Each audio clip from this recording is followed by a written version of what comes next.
여러분 안녕하십니까? 뉴스투데이 강원입니다. 9명의 사망자를 낸 서울시청역 사고를 계기로 고령 운전자 면허 반납 논의가 뜨거워지고 있습니다. 그런데 일부 지역에서는 지원금 예산이 부족해 면허 반납 신청을 못 받고 있습니다. 보도에 유주성 기자입니다.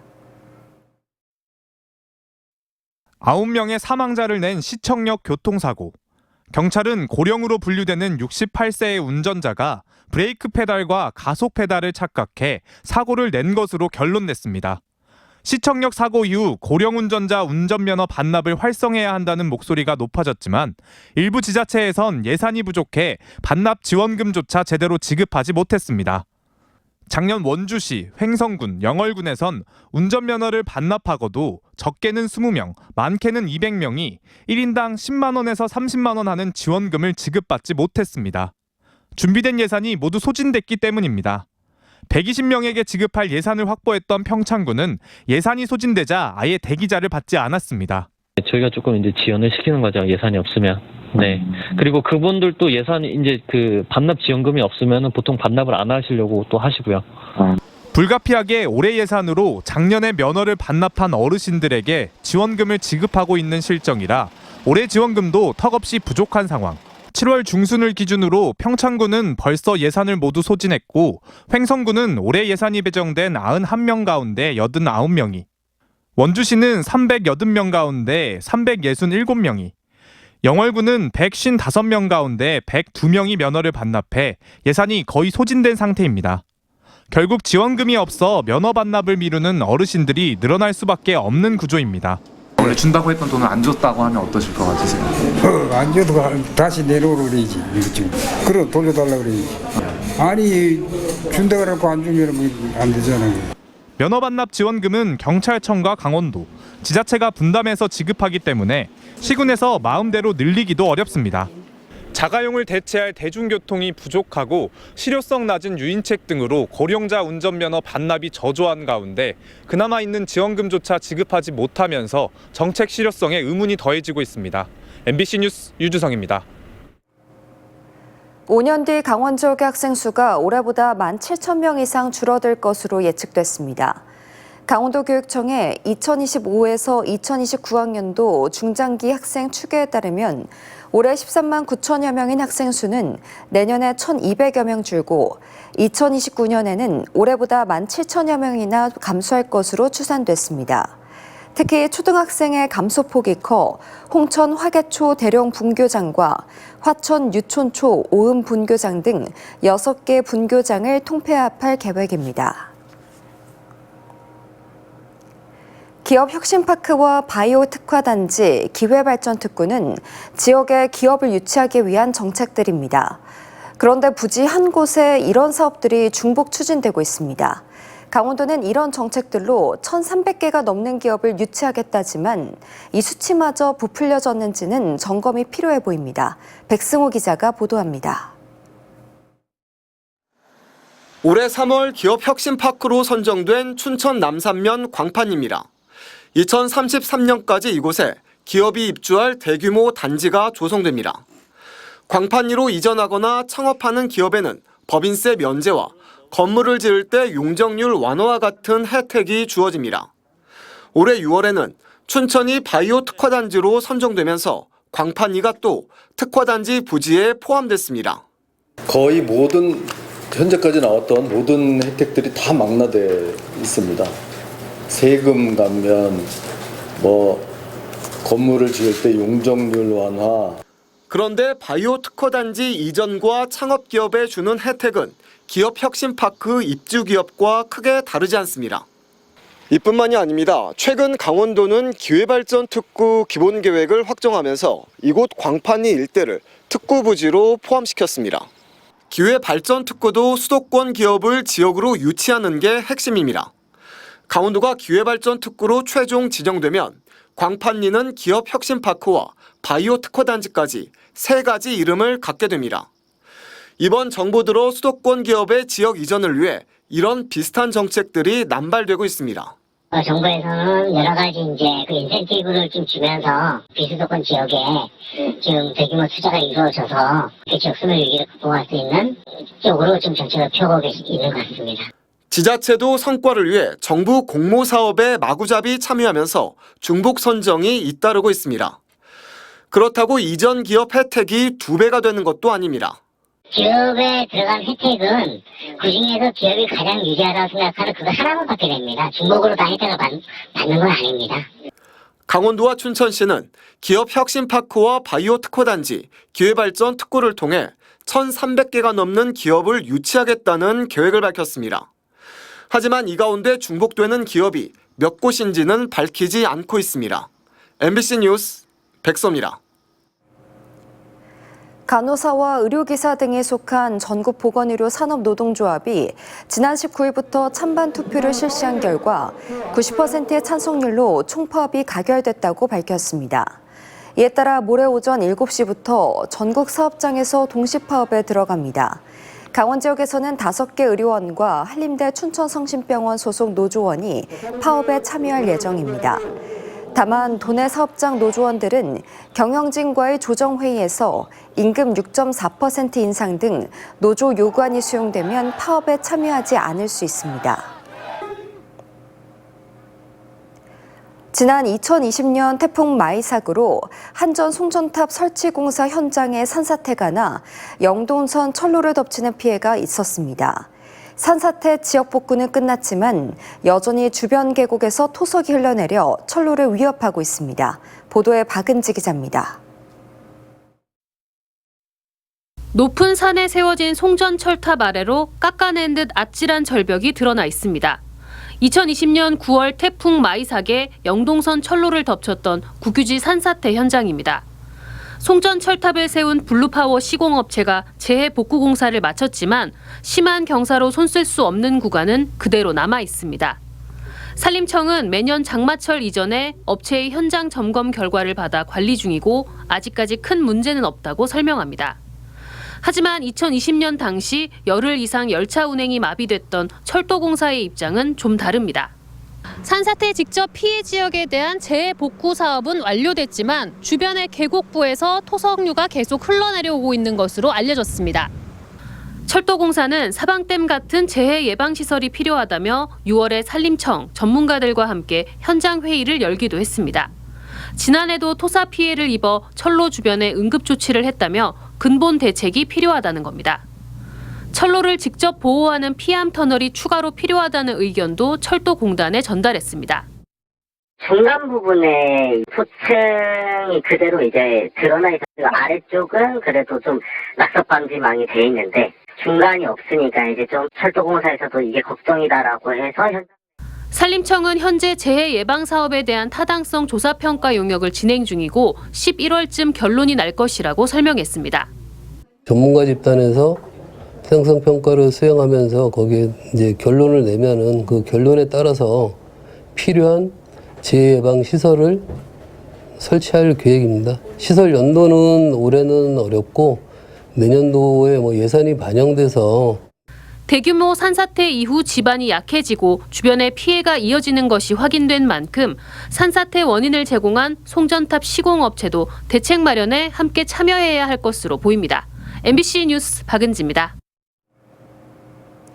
춘천의 대표 관광지 가운데 하나였던 강촌. 하지만 지금은 옛 명성을 잃었습니다. 관광객은 급감했고 거리에는 사람들의 발길이 끊겼습니다. 춘천시가 강촌 되살리기에 나서고 있지만 효과가 있을지는 아직 미지수입니다. 이승현 기자가 취재했습니다. 시원한 강바람을 맞으며 춘천의 절경을 즐길 수 있는 레일바이크. 강촌의 대표 관광 상품입니다. 대학생 30명이 레일바이크를 타고 경유지인 낭구마을로 들어옵니다. 춘천시가 청년들에게 강촌을 알리겠다며 전국에서 모집한 체험단입니다. 되게 시원하고 여름인데도 안 더워서 좋았습니다. 네, 너무 시원하고 춘천이 이렇게 예쁠 줄 몰랐어요. 과거 강촌은 젊음의 성지였습니다. 40, 50대에게는 전국에서 가장 유명한 MT 장소였습니다. 하지만 지금은 청년들이 찾지 않는 잊힌 명소로 전락한 지 오래입니다. 여름 휴가철과 방학 기간이지만 강촌 중심가를 걷는 사람은 찾아보기가 어렵습니다. 지난 2010년 옛 강촌역이 폐쇄된 이후 접근성이 나빠졌고 낡고 오래된 숙박시설 등으로 관광객이 급감했습니다. 거의 경기가 없다고 봐야죠. 그래서 좀 여기 보시면 공실이 50%를 넘어요. 그거는 이미 장사도 안 되고 어떤 뭐 경기 부양할 수 있는 대책이 없기 때문에. 지난 2013년 3,000명이 넘던 강촌역 이용객 수는 지난해 1,200명 수준으로 떨어졌습니다. 10년 새 60%가 줄어든 겁니다. 춘천시는 강촌을 되살리려 안간 힘입니다. 춘천이 아닌 다른 지역 대학생들이 강촌의 숙박시설을 이용한 뒤 SNS에 인증하면 현금을 주기로 했습니다. 관 외에 재학 중인 대학생이나 대학원생을 대상으로 하고 있고요. 숙박비 1만 원 지원 그리고 체험비 1만 원 지원해서 총 1인당 2만 원을 지원하는 사업입니다. 또 도시재생 정부공모 사업에 도전해 강촌에 새로운 체험시설을 만들 계획입니다. 하지만 체계적인 계획 없이 일회성 사업이 이어진다면 강촌의 옛 명성 되찾기가 쉽지 않을 거라는 지적도 나오고 있습니다. MBC 뉴스 이승현입니다.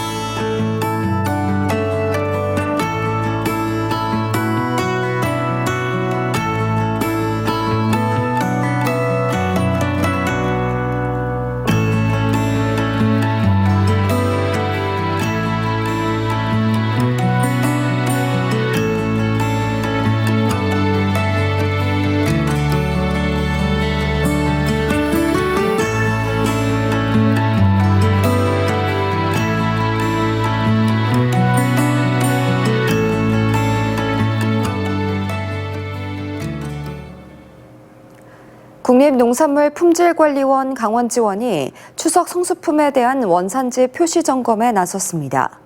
다음 달 3일까지 선물이나 제수용 농식품, 제조 가공업체를 점검한 뒤 13일까지 대형마트와 전통시장 등 유통업체를 살펴보고 산림청과 임산물에 대한 합동점검을 벌입니다.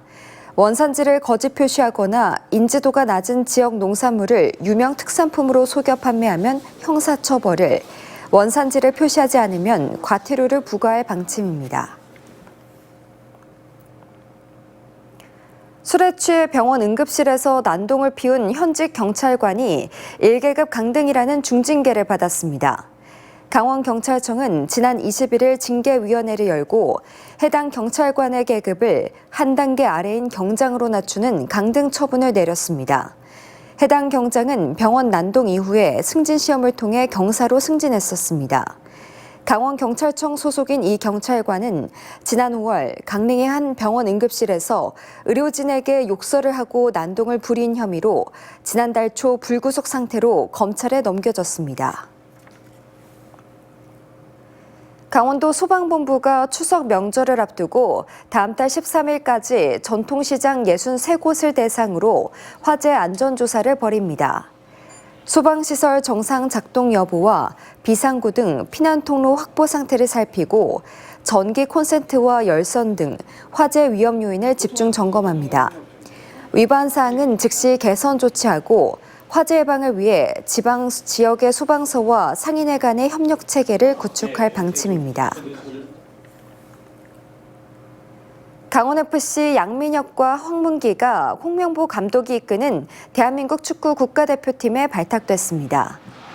양민혁은 지난달 K리그1 이달의 선수와 영플레이어, 이달의 골 등 각종 상을 독식하는 활약을 펼쳤고, 황문기는 이번 시즌 오른쪽 수비로 포지션을 바꿔 공수 양면에서 뛰어난 활약을 보이고 있습니다. 2026 북중미 월드컵 아시아 예선 첫 일정을 치르는 축구 국가대표팀은 다음 달 5일과 10일 팔레스타인과 오만을 차례로 상대합니다. 춘천문화재단 이사장 최종 후보로 박종훈 전 춘천시 부시장이 선정됐습니다. 춘천시는 임원추천위원회가 압축한 문화재단 후보 2명 가운데 육동한 춘천시장이 박종훈 전 부시장을 최종 후보로 선정했다고 밝혔습니다. 이에 따라 박 후보자는 다음 달 3일 춘천시 산하기관장으로는 처음으로 시의회 인사청문 절차를 밟게 됩니다. 평창군이 9월 1일부터 농어촌 버스 요금을 성인 1,000원, 학생 500원으로 인하하면서 무료 환승 시간도 기존 30분에서 60분으로 2배로 늘리기로 했습니다.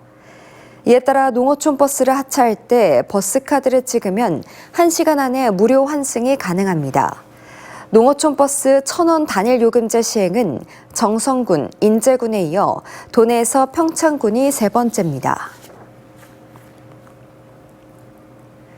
강릉시가 민원인의 불편을 줄이고 행정 업무의 효율성을 높이기 위해 구비서류 제로화를 추진합니다.